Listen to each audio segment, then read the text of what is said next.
প্রথমে গোলাপ বানানোর জন্য আমরা হচ্ছে গোলাপের নর্মাল, এখন আগে আমাদের নাম্বারিং ছিল নোজলের, এখন কিন্তু আমাদের নাম্বারিং নেই।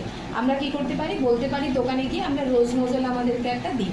রোজ নোজলের জন্য আমরা কি করব, আমরা R11, নোজলের নাম্বার হচ্ছে R11, এই নোজলটা আমরা ব্যবহার করব। R11-এ আমাদের কি হবে, এই টাইপের নোজল দেওয়া হবে।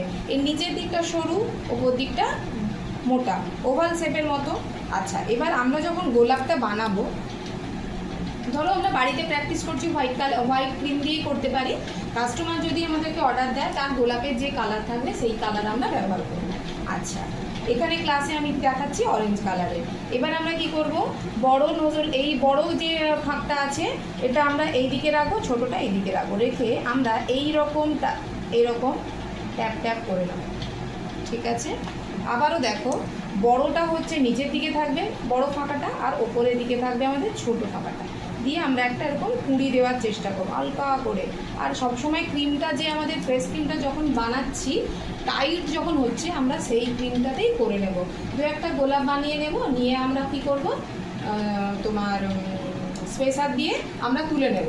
তুলে আমরা কি করব, বা নর্মাল আমরা কাঁচিও ইউজ করতে পারি, দিয়ে যে কাঁচিটা আমরা কেকে ক্রিমে ব্যবহার করবো সেই কাঁচিটা আমরা অন্য কোনো কাজে ব্যবহার করবো না, ছোটো কাঁচিগুলো যেতে হয়, দিয়ে আমরা কি করব, ফ্রিজে রেখে দেবো, একটু টাইট হয়ে যাবে। ঠিক আছে, আচ্ছা দেখালাম এই অবধি। এরপরে আমরা নিচের দিকটা, এই বড় মুখটা, আর ওপরের দিকটা হচ্ছে সরু মুখটা, দিয়ে আমরা কি করব, উল্টানো সি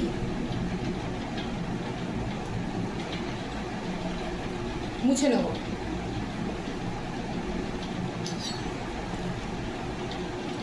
ঠিক এর গা দিয়ে উঠবে, উল্টানো সি, আবার উল্টানো সি।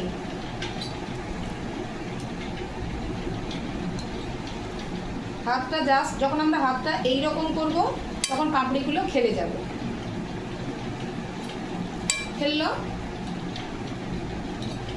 খেলছে, বারবার মুখটা মুছে নেব। ঠিক আছে, ঠিক আছে, এইরকমভাবে আমরা গোলাপ করবো। এবার ধরো কাস্টমারের গোলাপ হচ্ছে বড় আছে, বড় বানাবো, কাস্টমারের গোলাপ হচ্ছে ছোট আছে, তখন আমরা ছোট বানাবো।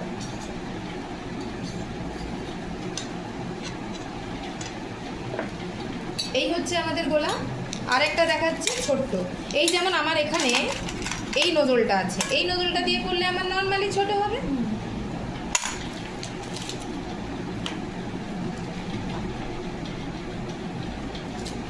গোলাপের জন্য আমরা বড় নজলে ব্যবহার করতে পারি, নাহলে নুড়ে